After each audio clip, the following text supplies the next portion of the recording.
Hello, everyone, and welcome to Bottle Top Podcast. This is a new podcast. It's on the Sporting Blizzard channel, clearly.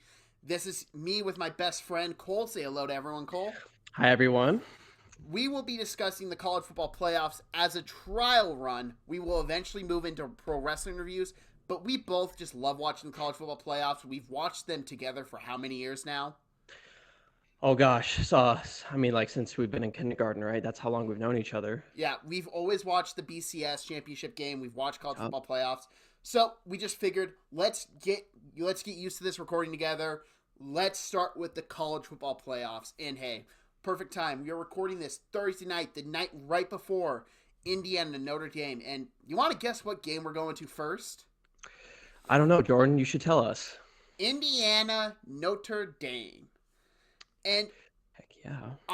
I'm excited for this game. I don't know about you, but this is a game that I struggled with picking because of one key factor. And we're going to get into that in a bit. Mhm. But first, we need to recap their season. Now, Notre Dame was phenomenal this season besides 1 week, one game against Northern Illinois. Well, what went wrong there, though? Just Notre Dame beat themselves. And it's kind of weird, especially when you watch that game. You almost had the thought of, man, this Northern Illinois team might actually be really good, but you just kind of saw them snowball. I remember maybe it wasn't directly the week after that. Might have been 2 weeks after that. But they played Buffalo, and I had a decent amount of money on Northern Illinois to cover. They did not. Yeah. So that game really tricked me, I would say. But Well, overall, it's go hard ahead. to interrupt, but like we've seen a lot of inconsistency with the matchups in college football. Like you'll see number one Alabama lose at Vanderbilt, and when Alabama is extremely heavily favored. So it's always been, you never know. It's like NFL divisional football. I mean, the Bears almost beat everyone in their division, but they didn't. But it's very up in the air. That's my opinion about that. What do you think? So I think the key is with NIL, we are seeing more parity in college football because more teams are able to pay. It's not just the SEC paying everyone. And listen, Yep. before SEC fans get mad at me, I am a Florida Gator. Well, what do you think about people saying Saban left Bama because of the NIL? I 100% agree. I think it's a mix. I think it's the NIL, and I also think it's when you're at Saban's age, and hey, maybe if we want to at the end, if we have time, we can talk about Bill Belichick taking the job in North Carolina. Definitely. That's interesting. But when you're Saban's age, it's harder to relate to today's current player. Like, there's such a massive age gap. We can relate to these players because we're 23 years old. Yes, which is crazy to We're think. younger than some people in the college football playoffs. Yes, and in the NFL, right? Yes, Yeah, yes, yeah. It's yes. crazy. There are rookies in the NFL that are older than us. Bo Nix, the quarterback for the Broncos, For for you, my team. and he is playing right now. And it's insane to think that, but it's harder to relate. Like, could you see yourself connecting with Nick Saban with your interest in his interest? Well, I mean, no, I mean he's a football guy. You're a football guy. I'm a nerd. Well, my background is engineering. I'm not a avid football watcher. I just pay attention on the sideline. But Saban, his mindset, very old school. A lot of his former players, they have like PTSD from his uh, training camps and practices, which is really funny. And you don't really see that in the NFL. The level of practice, it kind of goes down. They don't beat up on NFL players like college kids. What do you think about that? It's much easier to push around an 18-year-old than a 25-year-old grown man or 30-year-old. Yeah, and a multimillionaire as well. Yeah, no, and listen, Saban did not work in the NFL. He worked in college football. And I'm kind of Yep. glad you went into coaching because there is a Nick Saban staff member in this game, head coach of Indiana, Kurt Signetti. Oh, okay. I don't think you knew that, but I'm glad you brought it up. I don't know a lot about his coaching tree. So, but before we get to Kurt Signetti in Indiana, I do want to finish recapping Notre Dame's season. So with Notre Dame, they played an excellent game against Texas A&M. Their defense was phenomenal. They destroyed Purdue after that Northern Illinois upset.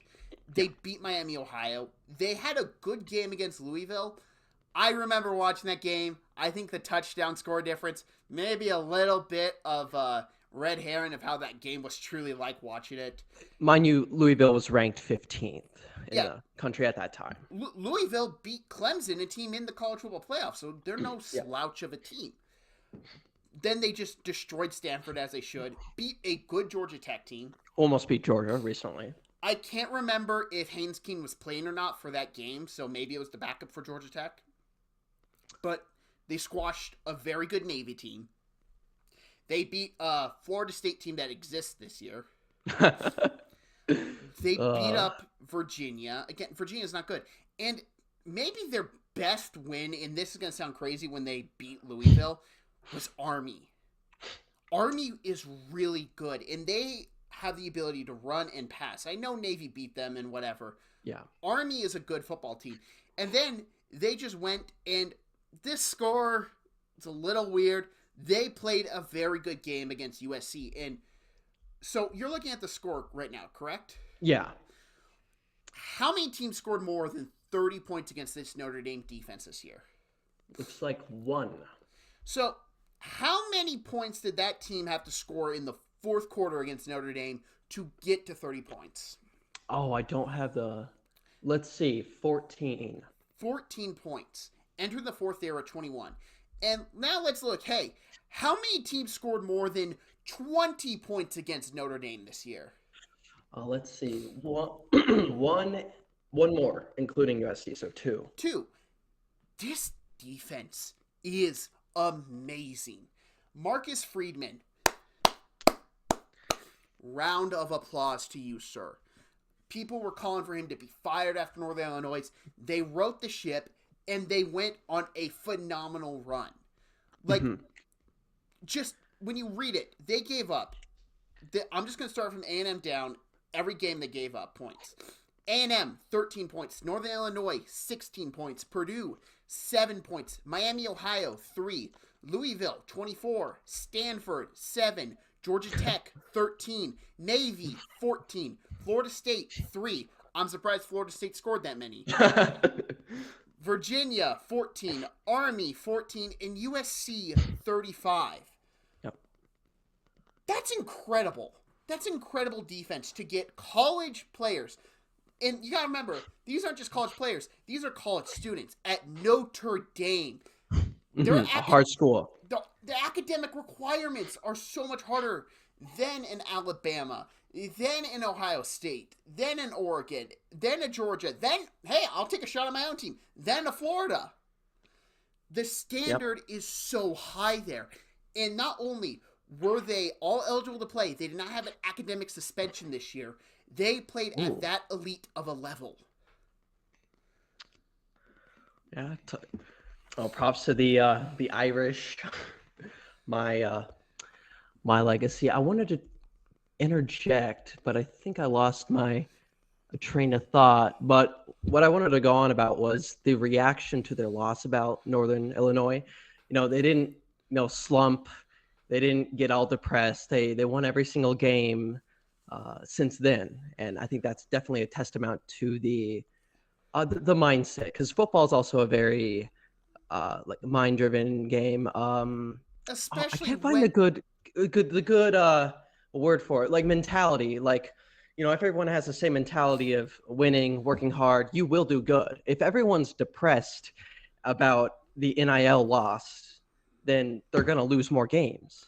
But that didn't stick around. So that's also a testament to coaching, I would assume. And also, these are college students. These are not grown men who have their emotions fully developed. Even the seniors in college football, their brain's not fully developed yet. True. Yep. That's something that people take for granted with college players is the mentality, it just takes a little bit longer to get there. That's why you see players go to the NFL and they struggle. And then all of a sudden, third, fourth, fifth year, they have this big leap in production because they've grown up fully. Yep. And as you said, the mentality for not losing. And now, Purdue, horrible football team this year. Atrocious. Yeah. Their response to their one loss was 66-7. Yep. That wasn't just man, we're mad at this loss. That was oh, we need to get some anger out here. Mm-hmm. Because I remember checking my phone during that game because I had Notre Dame team total over. That was more of a bet against Purdue. And I remember checking, I was like, okay, 14-0, end of the first. Okay, touchdown. Oh, I hit the over in the first half. Sweet. Yeah. I will explain my rationale for this pick, but we're doing our picks last, right? We'll do our picks last. We Yeah, gotta talk about the underdog of the season, the team no one saw this coming from, the Indiana Hoosiers. And let's talk about head coach Curt Cignetti. Curt Cignetti, I believe, might be the oldest college football coach in the playoffs this year. A head coach, I think he is. Interesting. Curt Cignetti, in his first year at Indiana, had got them to, is it 10 or 11 wins? It's 11 wins. Well, yep, 11. When was the last time Indiana football had an 11-win season? I don't know. Is that a rhetorical question? So, let's look here. Nothing in the early days. Nothing. I'm missing something here. I can't remember when they were relevant growing up. There was an 0-11 in 84. That was an 11 in the record. Oh, wait. They've never won 10 games in a season. Really? Yep. Wow. This, hats off to Curt Cignetti. I don't think I can give him enough props. But let's also look at his just coaching career and how fun this is. As an assistant coach, he went all over the place. He was with Alabama with Julio Jones, Mark Ingram, linebacker Dante Hightower. Cool. He was part of a recruiting class, assembling a recruiting class that featured 6 first-round picks. Nice. I did not know that. He then left, was a head coach at IUP. What is that? It is, Indiana University of Pennsylvania. It's like the Miami, Ohio type thing. No, they're Division 2. Oh. He then went to Elon. So let's put it like this. He won at IUP. He went to Elon. He won. He then got hired at James Madison. Okay. Won a bunch of games. Never could win the national championship, which I don't blame him. FCS, North Dakota. NDSU. They were in NDSU territory. Yeah. We're from Montana. He's actually a graduate of an FCS school. I'm a Montana State grad. We have watched NDSU bully teams, so we're like, we give Curt a pass. But let's look at it like this. James Madison jumps up to the FBS. That's a pretty big jump to go from FCS to FBS. Mm-hmm. 2 years at FBS with James Madison. 8-3, 11-1. Respectable. All this dude does is win. I don't care how old he is. I don't care about this. He wins. Indiana, historically, has not won. What do they do when he gets there? They win. Yeah, and it's Indiana is known for their basketball program, not their football program. And even that hasn't been relevant in how long? Oh gosh, true. Yeah, when was like boomers and like Silent Gen people talk about it? I don't know. I am so mad. I'm blanking on the name of the head coach, and he's a Hall of Fame head coach. He punched a kid and got fired because CNN reported the story. Anyone who knows it, please type it in the comments. That's gonna Bob Knight. Oh yeah. Clicked in my head. How many movies have been about him? There's been a couple movies. Yeah, and a great ESPN 30 for 30. But not to get too off track. Now let's talk about their season. Won 31-7 over FIU. Beat Western Illinois FCS school 77-3. That's just mean. That is mean. 42-13 over UCLA. And that's the game I watched and I thought, this team is different. Because I watched that entire game from start to finish. Why? There was something about it. I put on Peacock because I was trying to find the game because I had money on it. Big surprise. But I was kind of curious because I saw these scores. Before I bet on a team, I need to look at their scores. I need to look at the stats. I need to go back and try and watch some of the games. And I was curious. I'm like, Okay, they beat FIU in Western Illinois. UCLA, I think, is bad, but I'm kind of curious how this goes. And I watched it, and it was an ass whooping. Oof. Charlotte, Indiana, 14-52. Maryland, Indiana. This game, again, I watched. I was very curious. I thought, hey, Indiana's played some really, really good defense all year long. What happens when you play against Billy Edwards, a good quarterback, in my opinion? Well, they won. Tell us. They won, and it wasn't even the fact that, you could say it was a 2-score game. Maryland had bits and spurts throughout that game, but Indiana, it never felt like they weren't in control. Indiana Northwestern, again, Indiana beat them. Nebraska, Indiana. I didn't watch this game, but I knew what it was going to be. Another bloodbath. Washington, Indiana, same story. Indiana, Michigan State was just bullying again. Now, I want to skip these two games because they're going to come into play a little later on with Michigan and Ohio State when I want to talk about defense and all that. So I'm going to say this. They beat Michigan. They lost to Ohio State. One loss in the year to Ohio State. It's a pretty good year. Yeah. And then, as we mentioned, Notre Dame beat Purdue, 66 to, what was it? 7. What did Indiana beat Purdue by? 66-0.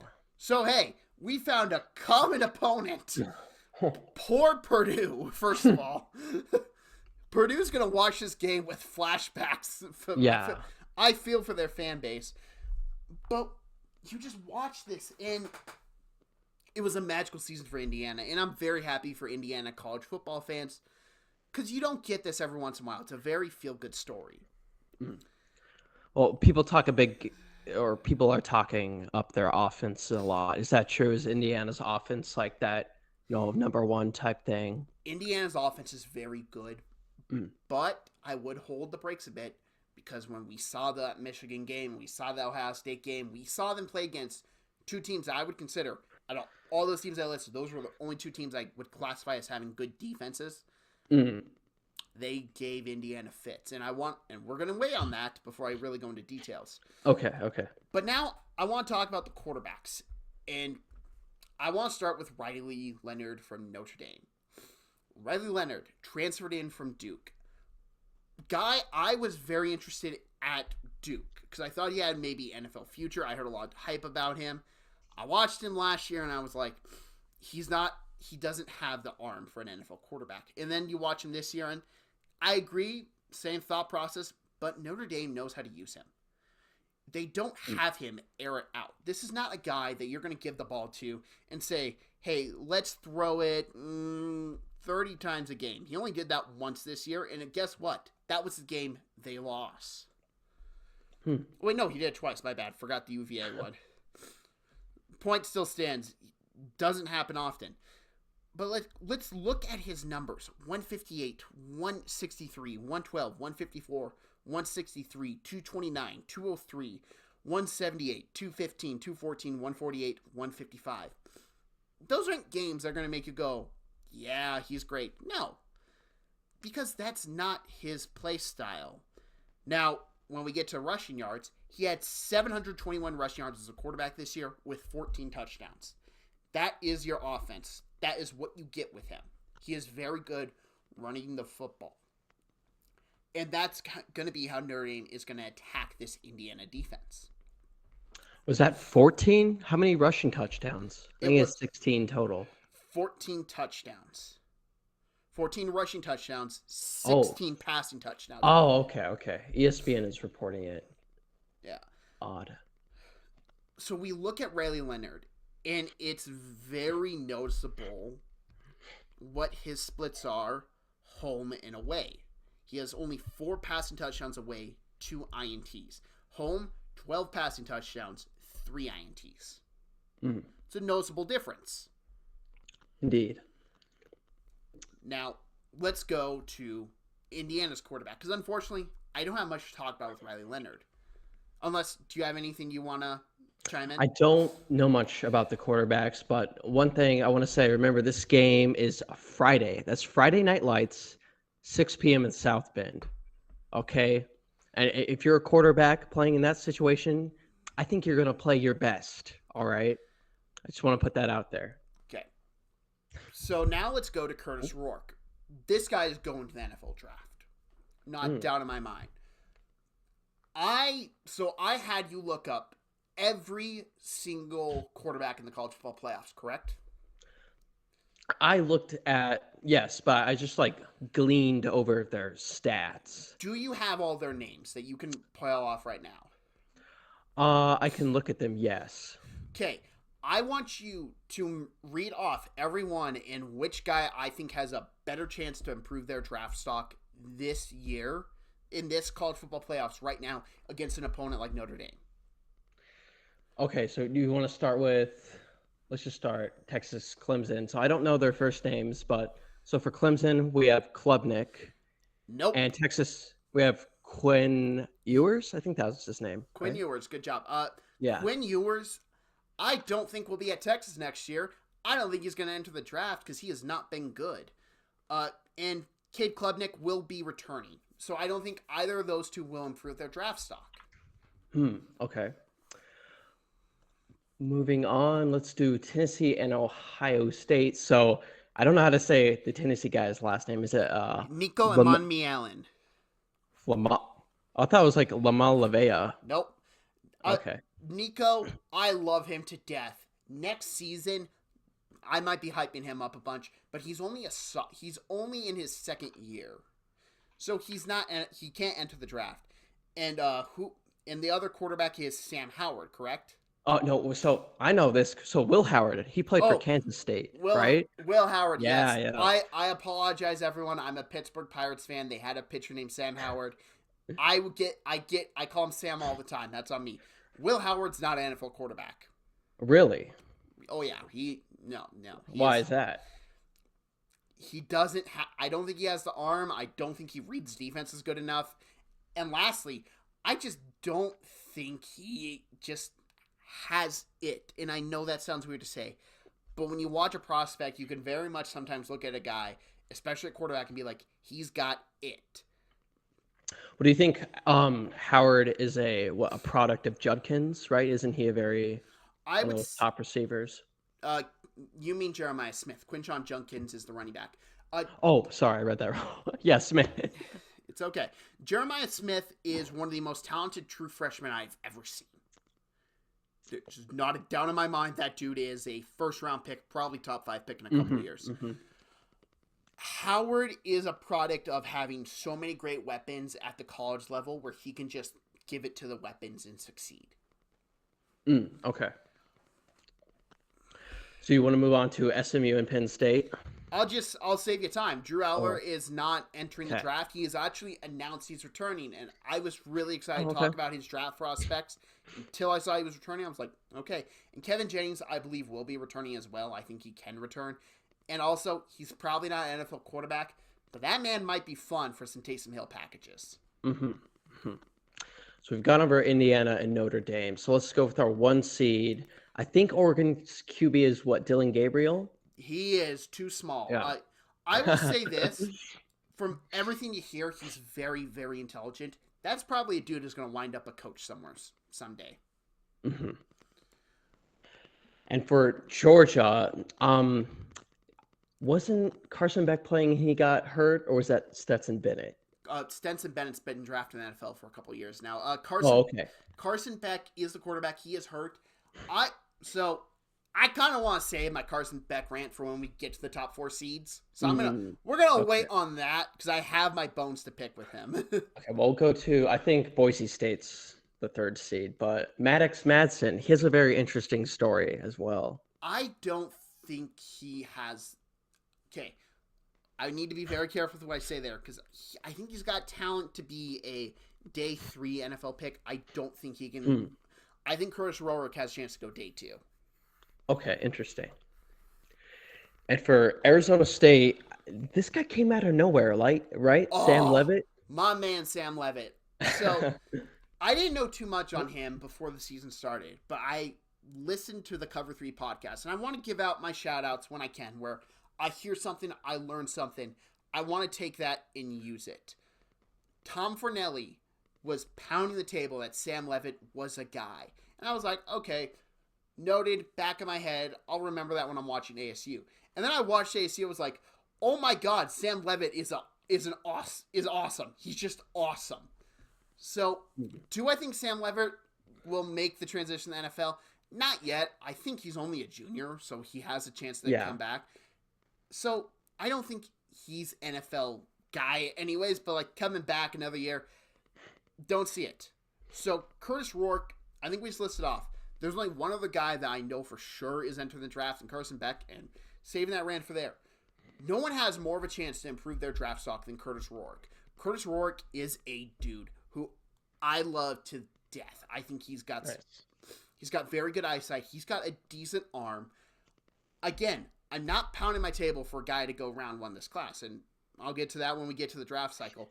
This is a very talented day 2 pick that I think has a chance to maybe creep his way up into the top 3 quarterback discussion for this draft. Nice. You think most people agree with you? I would say the draft talk for the quarterback class this year is going to be very different no matter who you listen to.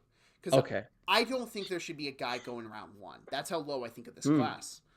Yeah, I think I've heard talk like that. So when we look at a guy like Curtis Rourke, who I could get day 2, he's someone I'm very intrigued by. Now, let's talk about the main event here. This is Indiana Notre Dame. This is a defensive matchup. And how these defenses are going to impact the offenses. And let's start off with how Indiana's going to go against Notre Dame. First off, I love the Indiana story. I think their defense will keep them in this. I don't think this is going to be a high-scoring game. My advice for everyone, bet the under. And we'll especially get into another reason why here in a bit, why you bet the under. But Indiana is going to match up very well defensively. They're going to clog up the hole. They're going to clog up the gaps that you're going to want to run with Notre Dame. They're going to give you issues passing the ball. I would say take the under player props for wide receivers, quarterbacks, tight ends, whatever, besides running backs. I think this is going to be a very run-focused football game from Notre Dame. Now, can Notre Dame beat them up? I would say yes, because Notre Dame always has the guys to win up front. It's what they've been built on in the past 20 years. Since I've been alive and I can remember watching Notre Dame football, they've always had the offensive line that's going to beat you up, that's going to put you in the ground. And over a course of a game like this, I think that they will eventually win out and just end up kind of laying it in on Indiana's front seven. Now, let's flip to the Indiana offense versus Notre Dame defense. Notre Dame, in my opinion, has one of the best defenses in college football, maybe the best. If you can't gather from how highly I've been talking about them, I think very highly of them. So, I look at the 2 times Indiana played with what I consider good defenses. Michigan, they caused them fits. Turnovers which weren't happening for Indiana, but they happened at a much higher rate against Michigan. I believe, like, their turnover-worthy plays or something was close to 4.8 turnover-worthy plays, which is significantly higher to the fact they averaged, let's check it, 0.5 per game. Wow. So they had issues against a good defense in Michigan. Now let's look at Ohio State. The Ohio State score can lie to you. This was a much closer game until just Indiana's defense got worn out. They got tired. And Ohio State was able to lay it in on them. Indiana played their hardest, but their offense could not get past that Ohio State defensive line that just beat them up. And that's what I look at with Notre Dame. I think Notre Dame can just have their way with Indiana's offense. So, real quick before we get into picks, what is the weather for this game? The weather, I'm glad you asked because I wrote all them down. So it is 29 is the high that day. The low is 17, and they're playing at 6 p.m. So it's like, 19 to 17 degrees Fahrenheit, and a chance of light snow. So it's going to be interesting. So low clouds and chilly with a couple snow showers as well. That's what the report says. Everyone loves snow football. Especially in December. No, not everyone. If you've been paying attention to NFL reporters in the past couple of weeks. Oh, yes. I'll have to send you some. But oh my gosh. When we look at this, it's a snow game. This game, I've pretty much laid out, it's not going to be high scoring as it is if it was clear weather. we add snow into the mixture. We add just weird stuff can happen on a football field when it becomes a weather game. Yeah, just look at the Mud Bowl. Exactly. Fog Bowl. There's so many. And we look at Indiana and Notre Dame. I think Notre Dame is the better team. And would you agree with that? I do agree with that. If it is snowy, I throw everything I just said out the window. It becomes a crapshoot. Mm. But if I am tasked with picking the better team, and the better matchup, I will be picking Notre Dame. And I will say a final score of 17-7. I would agree with your pick. I didn't think about the score much. Definitely a low scoring game. You might not even get field goals. No. So And I wouldn't especially, even expect divisible by 3. Maybe just a couple touchdowns here and there. yeah, no, I do not think this is going to be a high scoring game. And it's going to be fun because this feels like a slugfest type game. Just has that feeling. So up next, we are going to go to SMU Penn State. We are going to Happy Valley. And oh boy, was there some happy feelings for Penn State until they played Ohio State. Yeah, ouch. I could go and break down everything about the Penn State season, but there were 2 games that really mattered here.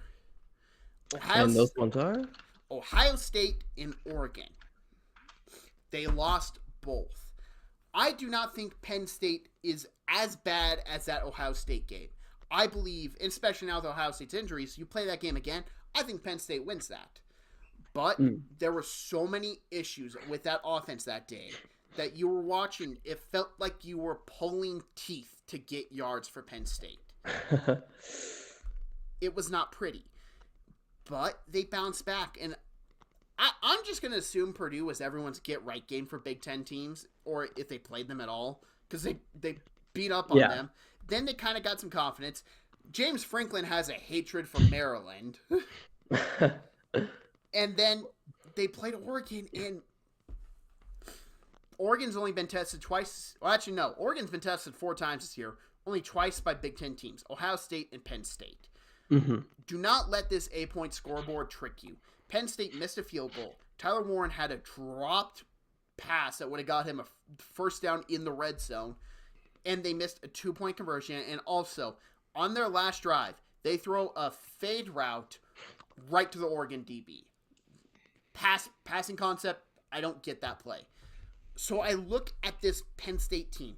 The 2 losses, man, the only 2 teams they played that were good, they lost to. Yeah, I understand that logic, but I'm also going to counter with, I think this Penn State team is better than those 2 losses because they have a better track record throughout this year.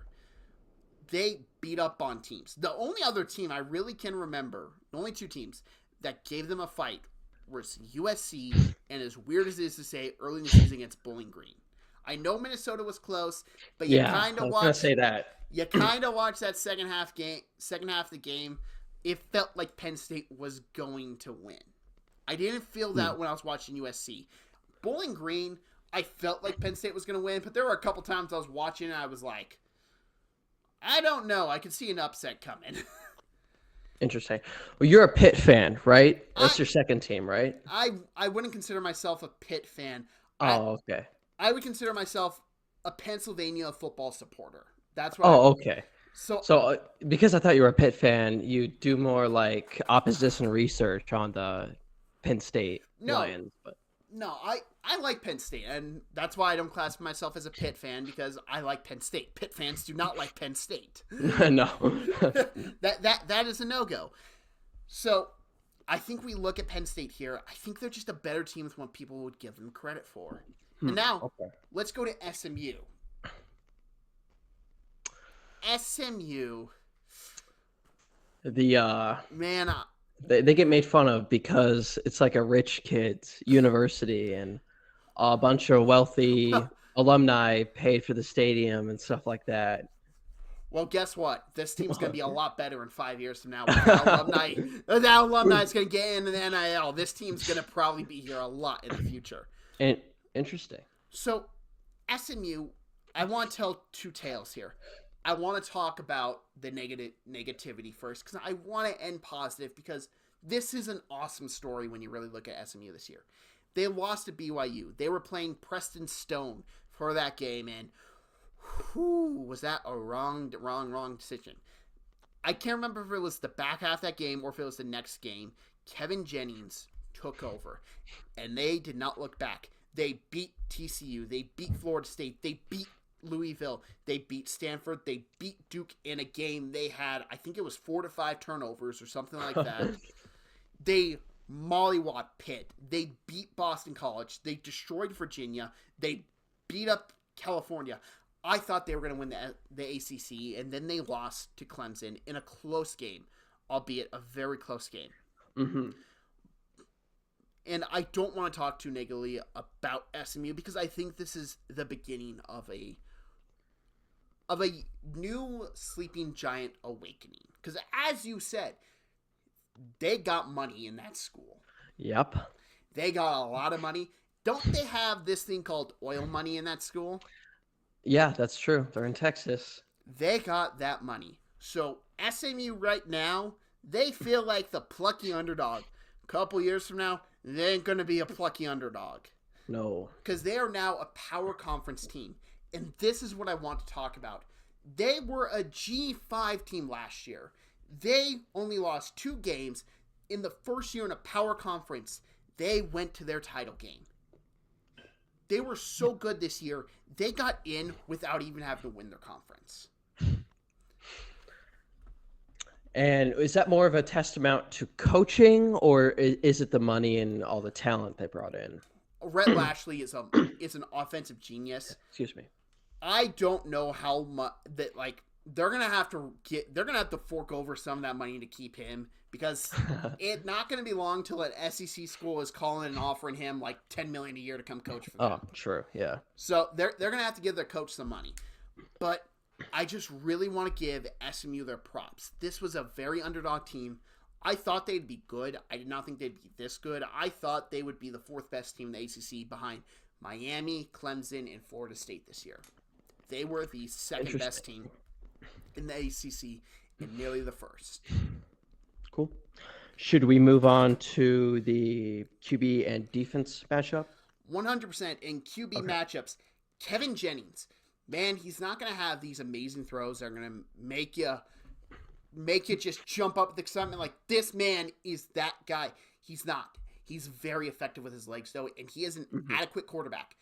As with what a lot I said about Riley Leonard, multiply it. He's a better version of Riley Leonard.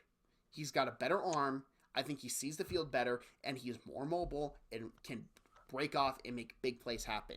He's a very talented player that I think has a future in the NFL. I don't know if it's at quarterback, but they will find a spot for him.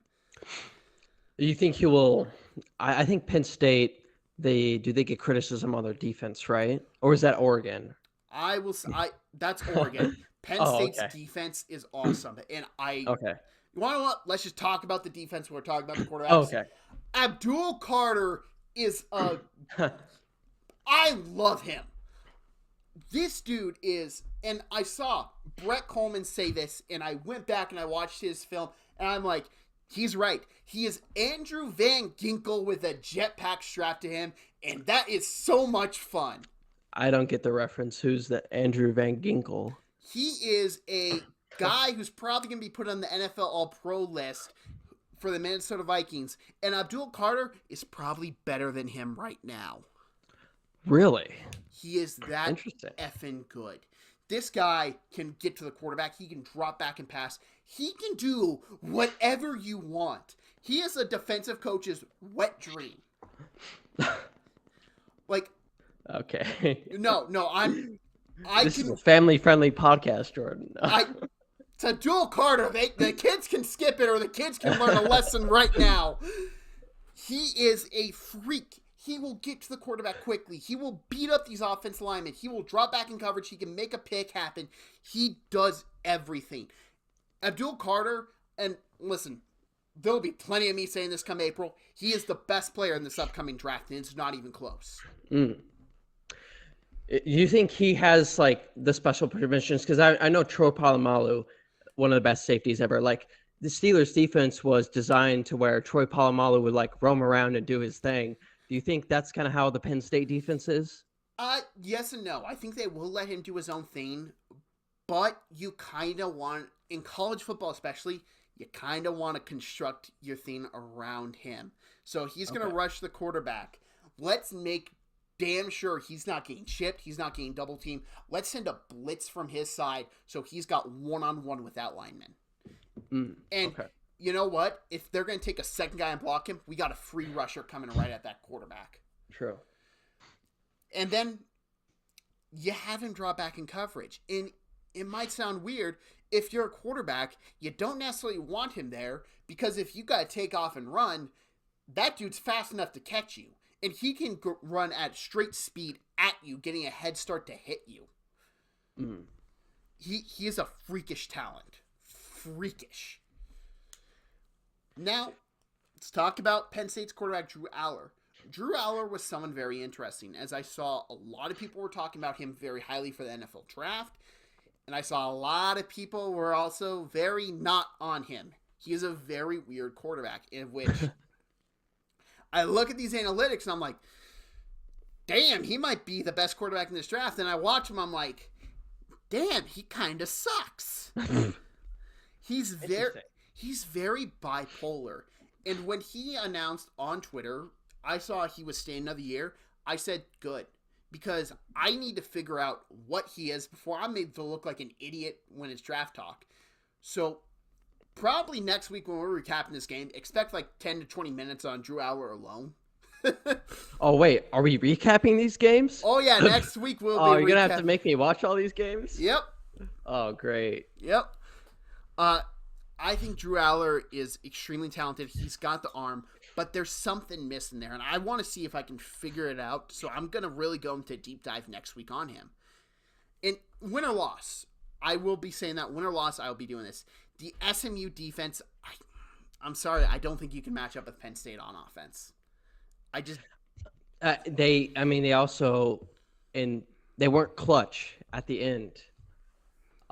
They gave up that last field goal against Clemson. That wasn't clutch. So, yeah, in terms of big situations in prime time, like, yeah, you can't disregard that. There's a clutch factor. I think Drew Aller is better than whatever we're getting with Clemson. I think that Drew Aller is a better quarterback than Cade Klubnik. I know that much. I think Penn State has better running backs than Clemson does. I think Penn State has a better O-line. I think Penn State has better receivers. I don't think SMU has a chance in this game, unfortunately. I'll always give home field advantage as well. And from that, do you want to get into the weather and our picks? Go ahead, get into weather. Because I think so weather, yeah. So this game is December 21st. It's at 10 a.m. in Pennsylvania. It's the highest 29, the lowest 15. At 10 a.m. our time. It will be noon local. Oh, it is noon local? Okay. Thank you, ESPN, for not reporting the correct time. But so it's intervals of cloud and sunshine with a snow shower, breezy, and ESPN recommends and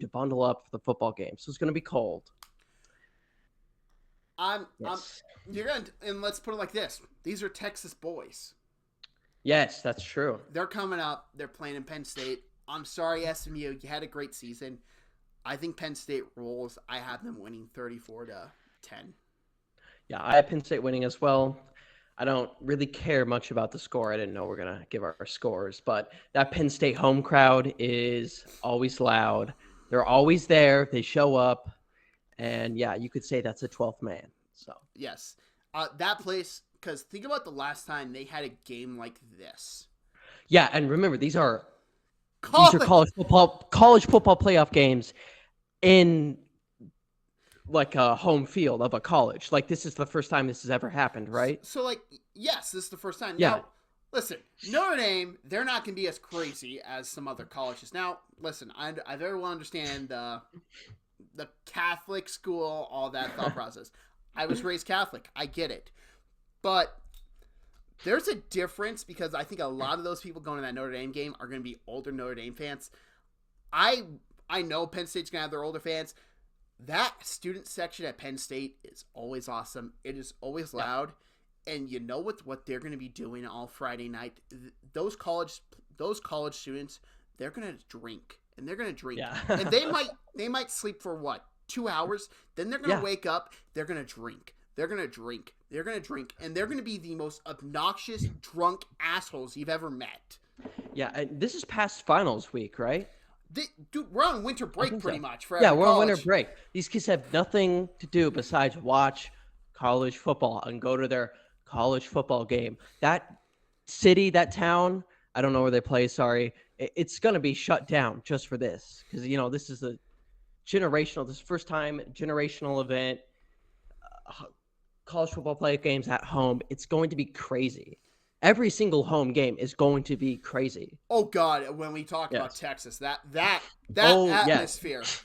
That's in Austin, right? They're gonna shut the whole freaking city down. Yes.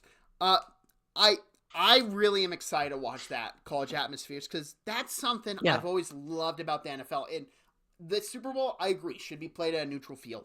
Yep. But when you have these college stadiums, give them to me. I mean, college football. NFL has been criticized, lack of fans or whatever. It's more intimate with college because, I graduated from Montana State. I spent 4 years of my life there. And I have more intimate connection with the football team and whatever. I'm a Denver Broncos fan, but I've never been to a Broncos game. I grew up in Montana. It's different because the NFL is a professional league. College is more intimate. There's more passionate. People say college football is more passionate. And I would agree with that. What do you think? 100%. And also, it's on a Saturday. You can be hungover on a Sunday. You can't be You drink Friday, you pregame Friday. You pregame Friday, you get drunk on Saturday. Sunday, you don't have to go into work. You can take the day off to collect yourselves, and Monday go back to work. That's how it is. And I'm kind of glad we kind of went on a bit of a college football talk because it is something about the sport that's a big factor.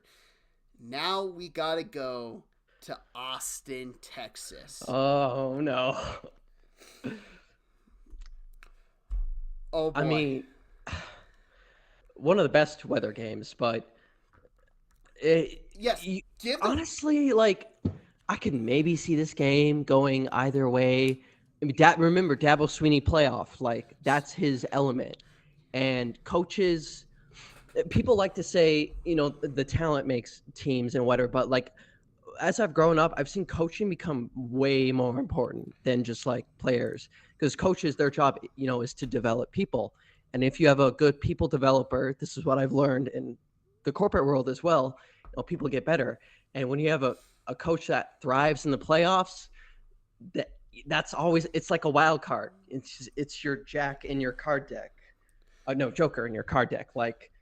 Texas is really good. They're ranked number 5. Clemson eked out against SMU, but you can't disregard Clemson and a Dabo Swinney team. I'll let you talk. I'm very drunk, as you can tell. I'm 4 shots off Jägermeister, but yes. So we forgot to mention at the start of the podcast, we will be drinking for this. I have a delicious Corona. You have Jägermeister. Okay, it's supposed to be a beer podcast, but work was busy this week and I forgot. But I have a half a bottle of Jägermeister.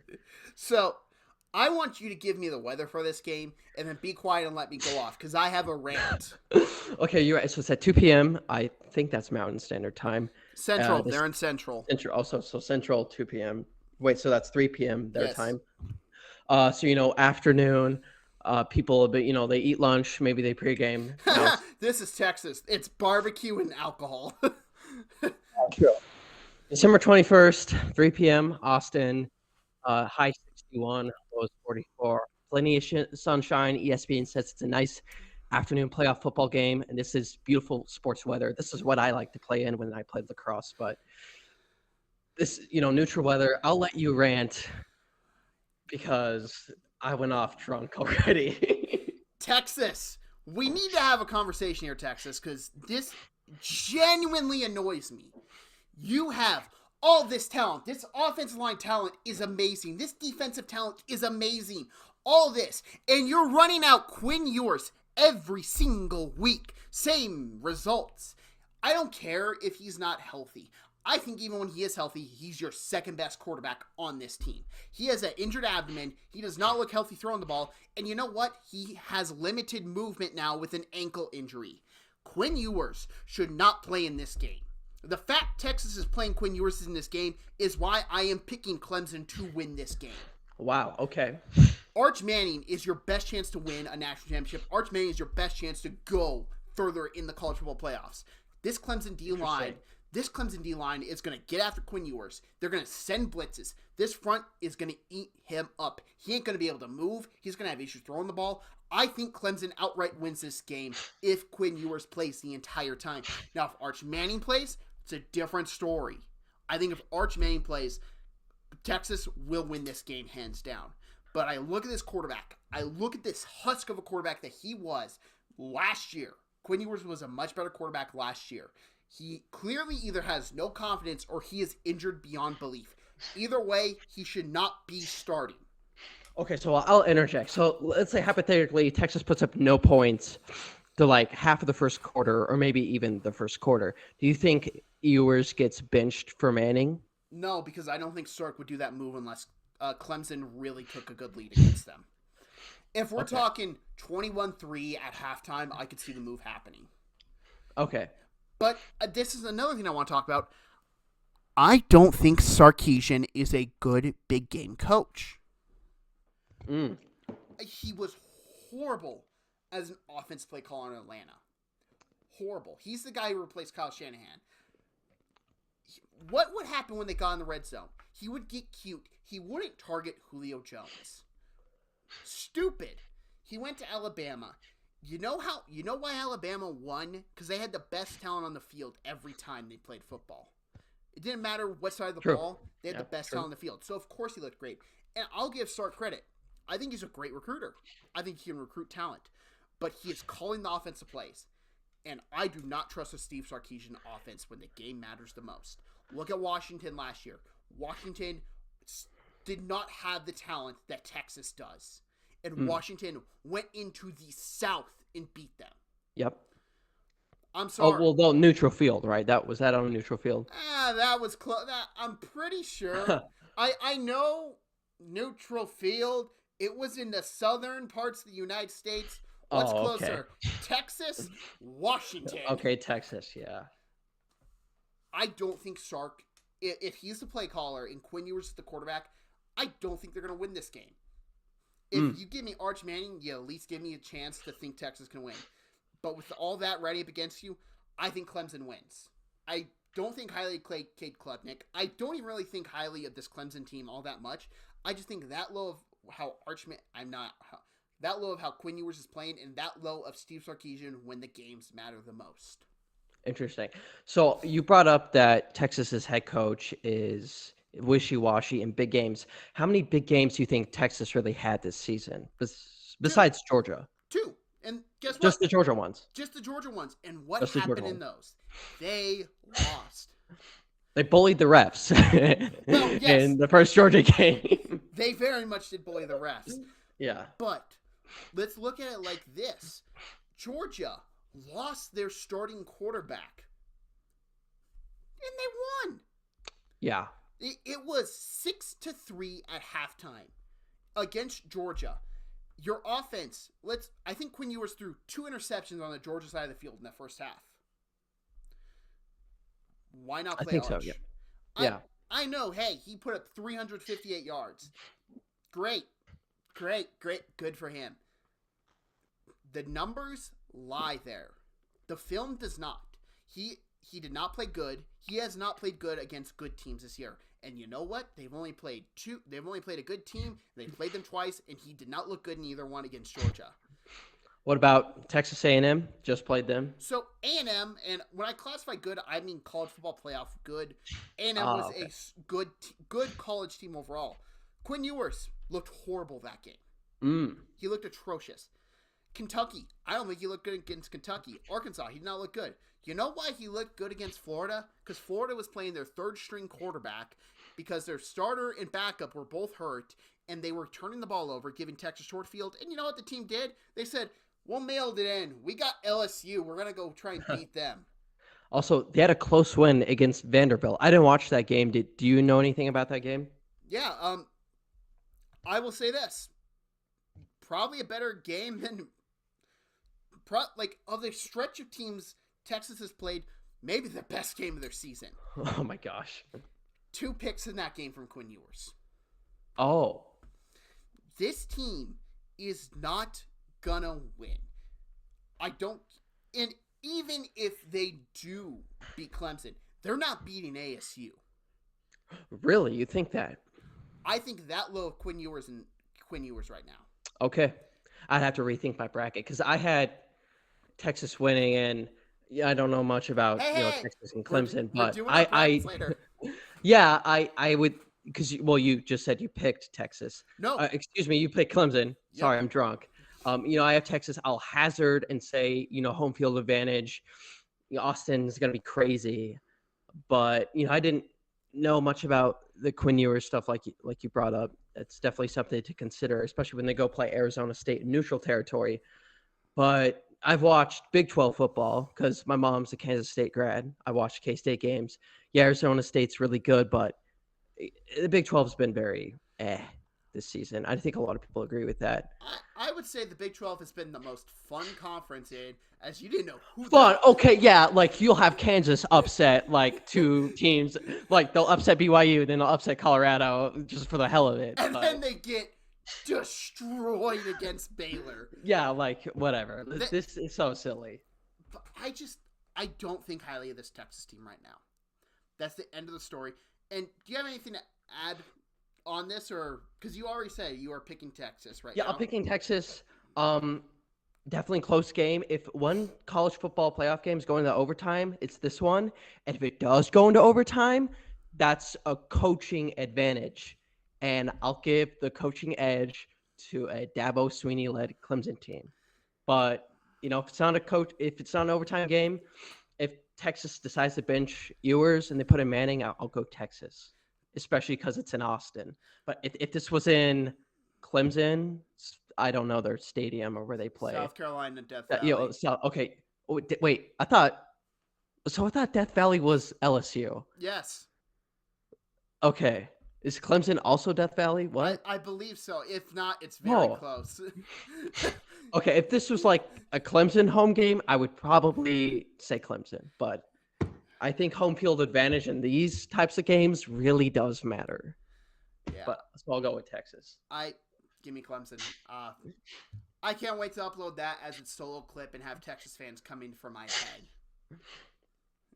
head. They left the Big 12, so I don't know. Oh no, you guys beat my Gators without DJ Lagway. You did not play DJ Lagway. I could talk shit, say they were scared of Kansas State or something like that. I don't know. I just wish they stayed in the Big 12. Okay, I have my own rant about like the conferences and what teams should be in it, but whatever. Conference realignment talk, I'm always down for that, but we got to talk about Tennessee, Ohio State. Okay, this is a good one. I changed my pick recently as well, but so I haven't changed my pick from when I wrote it down because I'm very confident in my picks, as you can tell. Yeah, you're very confident in life since I've known you. I watched Ohio State and Tennessee games in the past couple days. I'm on winter's break. I am a college student. I got my winter's break. Instead of being a normal college student and getting hammered and playing video games, Jordan decided, let's watch football film for fun. Nothing wrong with that, though. No, and man, we can recap their seasons. I don't think anything really matters until we get to the O-line injuries for Ohio State. And like the quarterback play, I think Nico is a far superior quarterback. He's had his issues up and downs this year, but I think Nico is far superior than Will Howard, not Sam Howard. Jordan, keep track. I think Ohio State on the outside talent, running backs, maybe you can say Dylan Sampson's better. I will take the 2 horsebacks at Ohio State. Well, people have been talking up the 2 horsebacks at Ohio State, but they haven't been as productive as they've been expected to, right? Or am I wrong? Well, that's when we get to the offensive line. Their offensive line is so injured. Their center is out. Their tackles are out. I believe they're down to their third string left tackle. Yeah. Like, injuries matter. And I know, hey, these teams recruited at a high level. They got guys that can come in and play. When you get down to your third string guy, they're third string for a reason. Yeah. They're doing other people's homework, okay? Or they're just true freshmen who aren't ready. Yeah, sure. And I look at this matchup, and I love Jeremiah Smith. And would I be shocked at all if I saw Jeremiah Smith had 200-plus receiving yards and he just went off? No, I would not, because I don't think people can cover him. But I just got to say, and I'm going to give my pick right now, I got to take Tennessee because I just think so little of this Ohio State offensive line right now. These two teams are fully healthy. Give me Ohio State any day of the week. Both an injured offensive line with a front seven I respect so much in Tennessee. I have to take the Tennessee Volunteers. And this pains me as a Gator fan. I do not want Tennessee to win. Well, funny thing is, I had Ohio State. I'm a layman when it comes to college football. I did my research for this game because I watched a documentary on the 10 Years' War with Michigan and Ohio State. And the current Ohio State head coach, he hasn't beaten Michigan, right? No, or it's just like he beat them one time. Okay, he beat them once. Fields, if I remember correctly. Yeah, and besides that, all losses. And Ohio State fans are like starting to rebel. I did my research on YouTube, and I saw on Twitter that 42% of the tickets sold for Ohio State Stadium, remember this game is in Columbus, and went to Tennessee residents. Mm-hmm. So you might see a flood of orange in this stadium. Oh, God. And you know how embarrassing that would be? This is the first time college football playoffs has ever come to a home field, and half your stadium is orange. That's crazy. You know how excited the away team would be? It's basically a home game. You know who's going to be more fired up for this game? Tennessee fans, because Ohio State fans are like rebelling, okay? They just lost to Michigan. They think that Michigan game is more important than like playoff games, right? And honestly, I kind of agree. I get it. It's the biggest rivalry in like sports, right? Because I recently, sorry to keep interrupting, I had Ohio State. I flipped my pick to Tennessee like you. And I think more people are going to agree with this. And ESPN has the odds as like 66% to Ohio State, 34% to Tennessee. But I don't know, man. What do you have to say about that? So I kind of want to dive deep in this Ryan Day discussion. And listen, Tennessee fans, I know you want us to talk about your team and all that. You had a Florida Gator fan pick your team. Enjoy me wanting to rip my tongue out of my mouth for saying those words. Just enjoy that. Yeah. But you are absolutely right. The Ohio State fans are livid. Yes. They do not want this. But you know what the AD said last week? What? Ryan Day is returning as head coach in 2025. Oh, interesting. If Tennessee gets out to a 2-possession lead, how fast do those cheers turn into Fire Day? True. How fast does it turn into Hire Vrabel? Ooh. Do we get stuff thrown on the field? Do we get jerseys thrown on the field? Do we get beer bottles? Do we get... I forgot to mention, Tennessee thought about planting their flag. They're trolling people on Twitter. So they're going to plant the flag, just like Michigan did. The Senate or whatever made a law to make it a federal crime. Yes, yeah, that's crazy. And players got pepper sprayed, too. They got so butthurt over losing a college football game. And I'm sorry. This is going to be a plant the flag rant because I saw players throwing hissy fits about it. If you lose the game, you're out there, you have 60 minutes to prevent them from having the opportunity to plant their flag in your stadium. If you lose that game, you lose the right to complain. You lose the right to fight. You lose. Yep, you had 60 minutes to prove why. And I think Ohio State did the same thing to Michigan. Or am I wrong? I can't remember it. They haven't beat them in so long. I can't remember. Oh, yeah, you're right. Ohio State hasn't beat Michigan in a while. Yeah, and like I just looked at it, and I looked at the Florida State stuff. I looked at the North Carolina State, the Arizona ASU. If you go to war What do you do if you win a war? What did nations do? Did they go, hey, you can have your country back, or did they plant their flag there because they won? They plant their flag like in World War II. Germany was split in half. That's what happens. So when you go to war and you lose, you don't have a right to complain. Germany did not have a right to complain that they lost. And we're taking this to apparently World War II. That's well, Treaty of Versailles. We could do a World War One too. Yeah, true. We could do a lot of wars. But Yeah, when you go to war and you lose the right to complain. The fact they made that a federal crime that is hilarious. is pathetic. It's pathetic. Let's call it what it is. It's some of the most pathetic things I've ever seen. Hmm.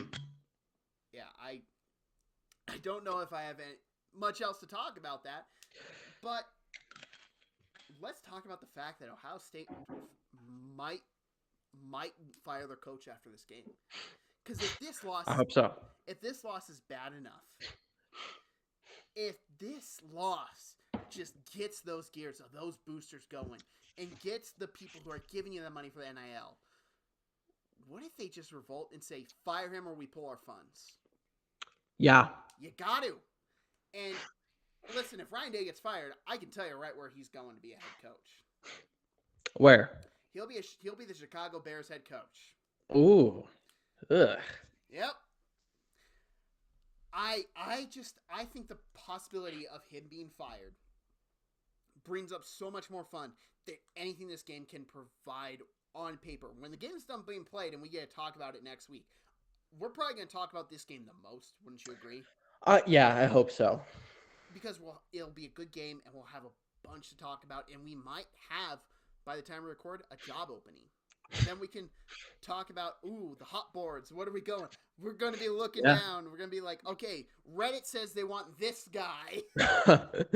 Oh, speaking of Reddit, do you pay attention to the college football Reddits or anything like that? I do not, unfortunately. Okay, I don't either. I used to use Reddit when I was in college, but I'm not a college guy anymore. But I know you are. I don't use Reddit. Okay.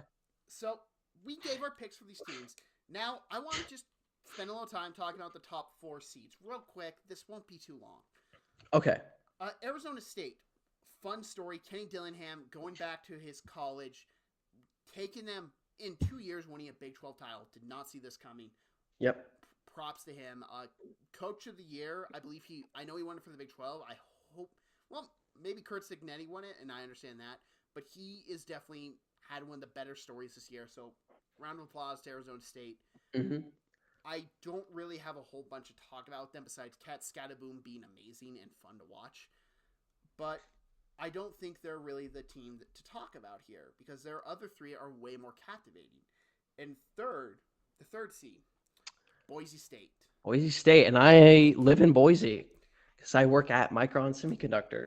And there are a lot of Boise State grads there, and all they talk about is Boise State football. So I gotta ask, what was the reaction to Travis Hunter winning the Heisman over Ashton Jeanty? I think so. I was actually on a date with my girlfriend at the time, and we were downtown eating. I think when the Heisman was like actually announced, and it was also graduation week, and I believe I saw like a bunch of like sorority girls and stuff like that. And it was disappointing that you saw Travis Hunter won.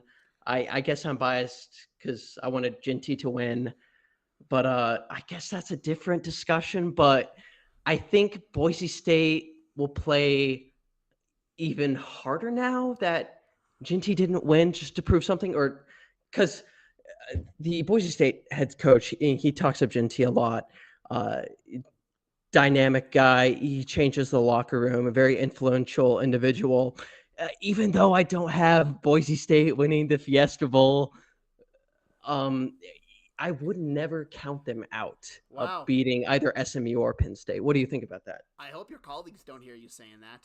I hope. Yeah. I hope this doesn't get sent to them. Wink, wink. So I'll talk about the Heisman real quick. I view the Heisman Trophy so differently than a lot of people because I believe it's the story of the college football season. And the story to me was Ashton Jeanty chasing Barry Sanders because I'm sorry, I think that's more impressive than being a 2-way player. Personally, my thoughts on it. Yeah, yeah. That record is so old. It's not, I believe it's close to what 40 years now. It's crazy. And the thing with the two-way player, there's not like, do you see that in the NFL? That do you really think the NFL is going to let Travis Hunter play cornerback and wideout at the same time? Oh God, you want the Colorado fans at my neck? No. Yeah, yeah, no, that doesn't happen. Genty running. We've seen the running backs in the NFL become. They were like talked down a lot last season, but now like we see Saquon Barkley. Denver kind of has that dual threat, even though their running game hasn't been the best. Uh, Yeah, of course, King Henry, but totally different discussion. I'm just trailing off. yeah. Ashton Genty is probably the best running back prospect in ages, and Yes, ages. I would say he's a better prospect than Saquon Barkley was. I truly believe that. Hmm. Uh, Talking about him and with what he's done this year, there was something I heard from Bootleg Football, and it was a Thursday night football stream. It was a watch along stream, and I'm listening to all that, and and Brett Coleman mentioned Dan Lanning, the head coach of the Oregon football team.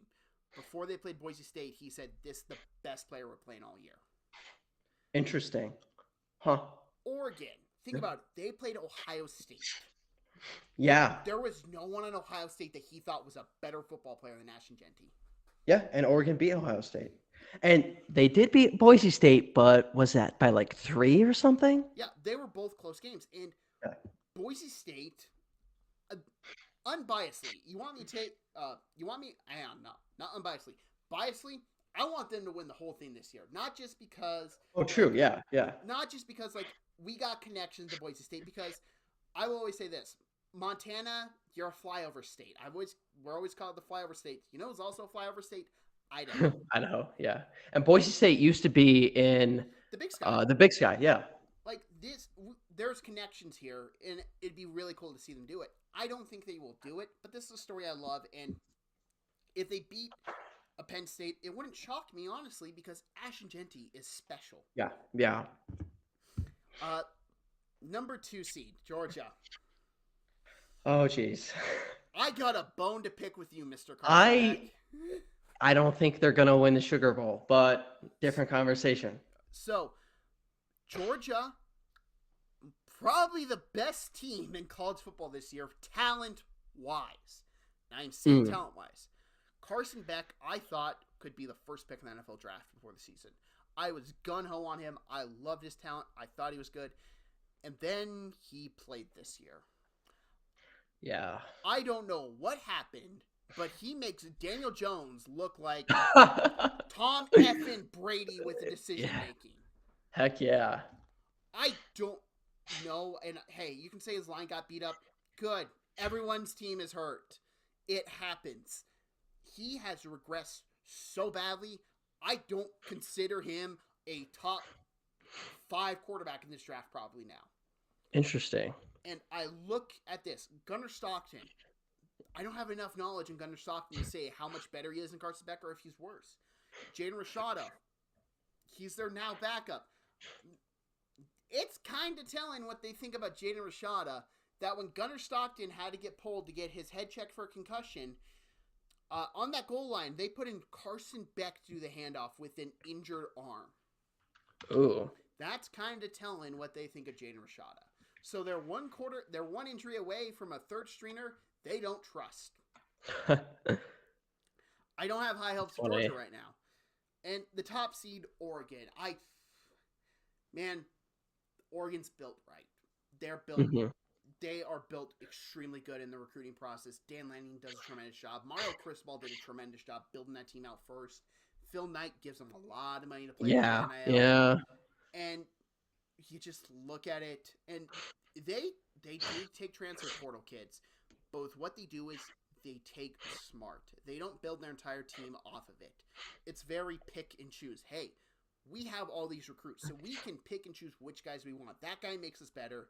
That guy does not. We don't need him. Push him to the side. Get that guy. They're very intelligent with how they do it. I mean, they're the only really relevant football program on the West Coast of the United States, pretty much. I guess you had that in Washington last year, but football runs through Oregon. What did Arizona State do to you? Arizona State, Uh, Hey, they might play each other. Let's see. maybe. uh, but like you look at this, and I I have nothing but just props to give to Dan Lanning and his staff for how they built this team. They built it the right way. They've done well in the portal. And I don't like Oregon. My dad is a Washington Huskies fan. Yeah. He raised me to hate those Ducks. And I don't like those Ducks. But I have to admit when something's done right as a football fan, and they did it right. So, Yep. are you ready to reveal your bracket? Sure. So, I will start off. We already mentioned all our picks. To recap, I have Clemson beating Texas. I have Tennessee beating Ohio State. I have Penn State beating SMU. And I have Notre Dame beating Indiana. Yep. Your first round recaps are you have Texas beating Clemson, Tennessee beating Ohio State, Penn State beating SMU, and Notre Dame beating Indiana. That is correct. And from then on, I don't know his picks. I did not share my picks with him. So I will reveal all the way to the national championship game. Okay. I have Arizona State beating Clemson. I have Oregon beating Tennessee. I have Penn State beating Boise State. And I have Notre Dame beating Georgia. And the Interesting. Final four, I have Oregon beating Arizona State. And I have Notre Dame beating Penn State. My national championship game is Oregon-Notre Dame. What is yours as you go through your picks? Very similar. I have Texas beating Arizona State. I have Oregon beating Tennessee. I have Penn State beating Boise State, but I wouldn't discount Boise State. And I have Notre Dame beating Georgia as well. And then for I think, semifinals, I have Oregon beating Texas. Then I have Notre Dame beating Penn State. And we have the same championship game, Oregon and Notre Dame. I didn't know that. That's kind of crazy. Well, Yeah. You reveal your pick first. I'm still a layman. I hazard, but like I honestly don't see anyone beating Oregon. I have Oregon. That's probably a very normie pick, but if you have a different pick, explain why. I raved about Notre Dame's defense at the start. We spent the most time talking about what game Indiana Notre Dame because I spent a long time talking about Notre Dame. I think very highly of this Notre Dame team. I think so highly as the fact I had them winning the national championship. Wow, at the 7 seed. Interesting. I think so highly of this defense. And what's the one thing you can rely on in playoffs? Always your defense. Defense wins championships. 2015 Broncos. And what about the Broncos team before that? Who did they play in Super Bowl 48? I played the Legion of Boom. Yeah. Got it. Yeah. Sorry, but got it. I think very highly of Notre Dame's defense. I think that they can run the table here. I don't need amazing quarterback play with Riley Leonard to win this game. I need Notre Dame's defense to show up, and I need their run game to limit Oregon possessions. I think they can very much do that. So, that's going to wrap us up. Thank you very much for tuning in for this first edition of Bottle Top Podcast. Like I said, we're eventually going to go into wrestling, but that will be in January when Raw moves to Netflix, and oh boy, does that card look packed. But we will continue talking about college football. We have games to recap next week. We have so many other things we can talk about. If we need to talk about something else next week, got a little tidbit. Someone doesn't like conference realignment. Me. Thank you very much for listening. If you like this, hit that like button. If you're new to this channel, hit the subscribe button. And if you have any disagreements with us, go to the comment section. Comments. If you're also drunk, leave a comment. We will do our best to keep him sober next week, but no promises. I don't have any water near me. And that's his mistake. But thank you very much for listening, and have a great day. Bye-bye.